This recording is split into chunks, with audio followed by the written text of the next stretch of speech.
Bismillahirrahmanirrahim. Assalamualaikum warahmatullahi wabarakatuh. Waalaikumsalam warahmatullahi wabarakatuh. Alhamdulillahi rabbil alamin. Wa usalli wa usallim ala nabiyyina Muhammadin wa ala alihi wa sahbihi ajma'in. Amma ba'du.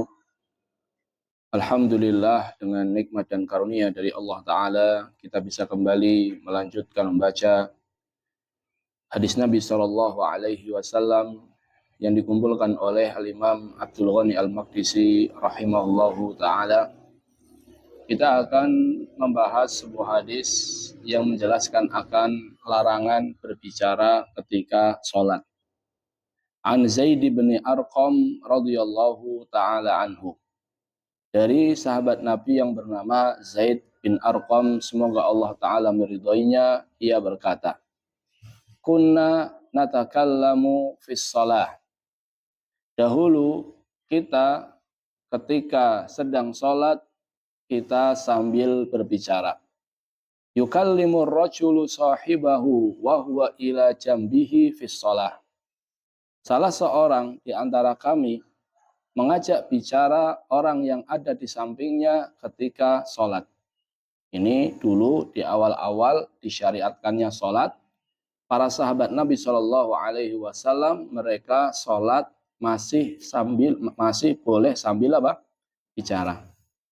Hatta nazalat, sampai turun firman Allah Taala, wa qumu lillahi qanitin, dan sholatlah kalian karena Allah dengan qanitin. Qanitin itu artinya diam. Fa umirna bisukut. Setelah turun ayat tersebut, yaitu Al-Baqarah ayat 238, wa qumu lillahi qanitin, dan salatlah kalian karena Allah dengan diam, fa umirna bisukut, maka kita diperintahkan untuk diam, wa nuhina anil kalam, dan kita dilarang dari berbicara ketika salat. Fa umirna, kita diperintahkan, maka yang merintahkan adalah Nabi Muhammad Sallallahu Alaihi Wasallam. Hadis riwayat Bukhari dan Muslim. Kaum muslimin dan muslimat rahimani wa rahimakumullahu ta'ala. Hadis ini menjelaskan bahwasannya dulu di awal-awal disyariatkannya sholat, berbicara ketika sholat ini masih dibolehkan. Namun setelah turunnya surat Al-Baqarah ayat 238, maka Nabi Shallallahu Alaihi Wasallam perintahkan para sahabat untuk diam ketika sholat. Kaum muslimin dan muslimat rahimani wa rahimakumullahu ta'ala, ada beberapa poin yang ingin saya sampaikan. Yang pertama adalah hadis ini menjelaskan akan perintah untuk diam ketika sholat. Allah Azza wa Jalla berfirman, wa qumu lillahi qanitin, dan sholatlah kalian karena Allah Ta'ala dengan diam. Artinya tidak berbicara. Qanitin atau kunut dalam bahasa Arab itu artinya banyak. Kunut itu bisa berarti taat. Allah Ta'ala mensifati Nabi Ibrahim, inna Ibrahima kana ummatan qanitan. Nabi Ibrahim, beliau adalah seorang panutan, qanitan, beliau adalah orang yang taat. Kunut, qanit itu artinya yang pertama taat. Di antara makna kunut adalah tulul qiyam, sholat dalam jangka waktu yang lama, berdiri untuk sholat dalam jangka waktu yang lama. Nabi Shallallahu Alaihi Wasallam ketika ditanya sholat yang paling bagus, maka Nabi menjawab tulul qiyam, tulul kunut, yaitu sholat dengan kondisi berdiri yang lama. Di antara makna kunut adalah as-sukut, diam. Dan di antara makna kunut adalah doa. Makanya kita mengenal ada istilah kunut dalam sholat, itu maknanya apa? Doa. Jadi kunut itu maknanya ada 4. Bisa jadi taat, bisa jadi berdiri dalam waktu lama untuk sholat, bisa jadi diam, bisa jadi doa. Adapun maksud ayat ini, Al-Baqarah ayat 238, wa qumu lillahi qanitin, sholatlah kalian karena Allah, qanitin dengan kunut, maka maknanya adalah diam. Jadi untuk Al-Baqarah ayat 238 maknanya adalah diam. Ini poin yang pertama. Poin yang kedua, hadis ini menunjukkan akan haramnya berbicara ketika sholat. Bahkan para ulama mereka telah sepakat bahwasannya siapa yang berbicara di dalam sholat, maka sholatnya batal. Para ulama telah sepakat siapa yang ketika sholat dia berbicara, maka sholatnya batal. Berbeda kalau seandainya, berbeda dengan kondisi sebelum turunnya surat Al-Baqarah ayat 238. Dulu mereka masih boleh bicara.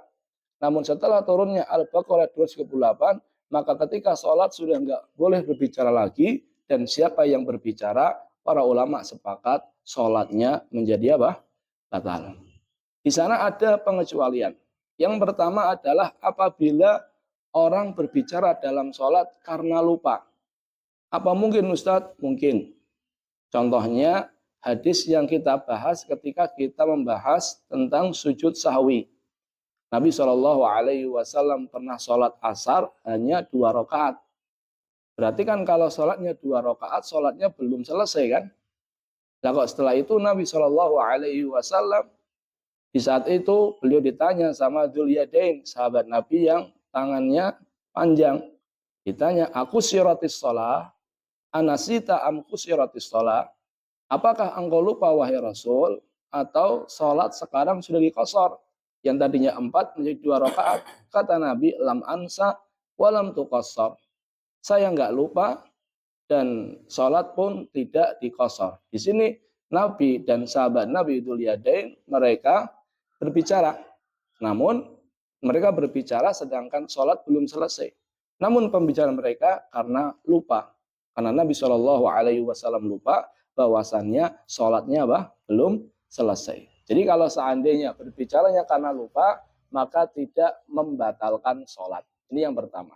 Yang kedua, kalau seandainya berbicaranya karena tidak tahu hukumnya, maka juga sholatnya tidak batal. Jadi orang barangkali baru masuk Islam, tidak tahu kalau seandainya sholat itu tidak boleh sambil berbicara. Kemudian dia sholat, ketika sholat dia sambil berbicara, maka sholatnya tidak batal. Kenapa? Karena dia belum tahu. Disebutkan dalam hadis Muawiyah ibn Hakam As-Sulami, bahwasannya ketika sholat ada sahabat Nabi yang bersin. Ketika bersin, dia mengatakan apa? Yarhamukallah. Semoga Allah merahmatimu. Ini pembicaraan. Kalau tadi alhamdulillah boleh karena alhamdulillah itu zikir. Sedangkan sholat itu asalnya adalah apa? Doa dan zikir. Jadi kalau orang bersin dalam sholat boleh bilang alhamdulillah tapi jangan kencang-kencang. Tapi ucapan yarhamukallah, semoga Allah merahmatimu ini enggak boleh. Karena ini ngajak bicara orang yang telah bersin kan? Yarhamukallah, semoga Allah merahmatimu ini enggak boleh.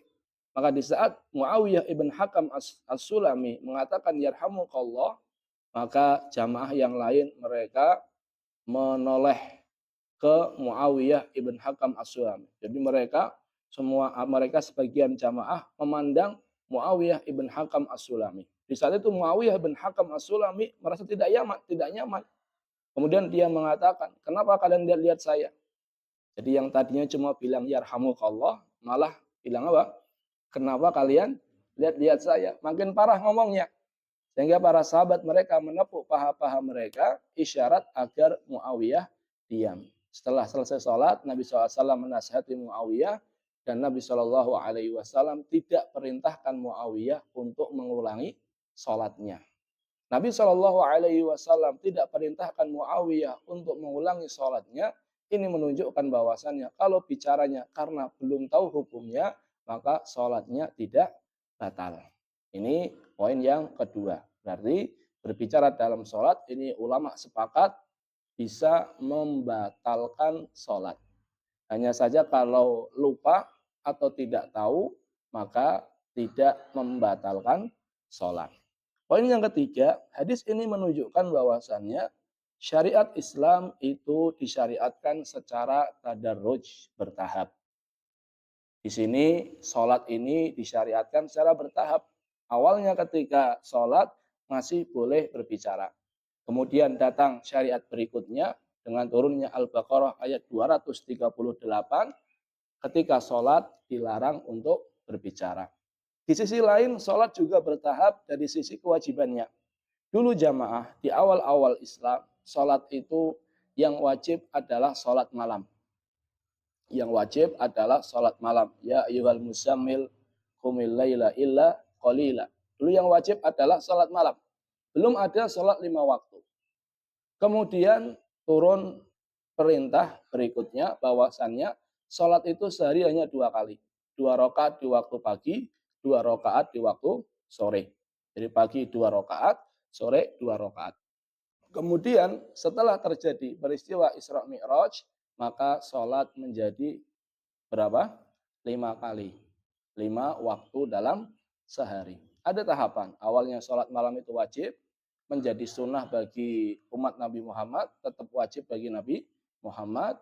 Kemudian sholat sehari 2 waktu. Kemudian setelah peristiwa Isra Mi'raj, sholat menjadi 5 waktu. Ini menunjukkan bahwasannya syariat Islam itu pensyariatannya secara bertahap. Contoh yang lain adalah puasa. Dulu puasa yang wajib itu adalah puasa Asyura. Puasa Asyura tanggal 10 dari bulan apa? Muharram. Itu wajib dulu. Kemudian turun firman Allah Ta'ala di dalam Al-Quran surat Al-Baqarah ayat 183 yang menjelaskan akan kewajiban puasa di bulan Ramadan. Setelah turun ayat tersebut, puasa Asyura menjadi sunnah. Yang wajib adalah puasa apa? Ramadan. Namun masih boleh milih antara puasa atau bayar fidyah. Jadi yang kuat puasa pun, yang nggak ada uzur pun silahkan milih. Kamu mau milih puasa atau bayar fidyah? Kira-kira kalau kita hidup di zaman itu milih mana jemaah? Bayar fidyah kayaknya. Baru setelah itu turun syariat berikutnya bahwasannya wajib puasa bagi yang mampu. Tidak ada pilihan lagi untuk bayar fidyah. Ini beberapa contoh bahwasannya syariat Islam itu disyariatkan secara bertahap. Wallahu taala alam bisawab. Semoga bermanfaat. Terima kasih atas perhatiannya. Mohon maaf atas kesalahan. Kita tutup dengan doa kafaratul majlis. Subhanakallahumma bihamdika asyhadu an la ilaha illa anta astaghfiruka wa atubu ilaik. Assalamualaikum warahmatullahi wabarakatuh. Waalaikumsalam warahmatullahi wabarakatuh.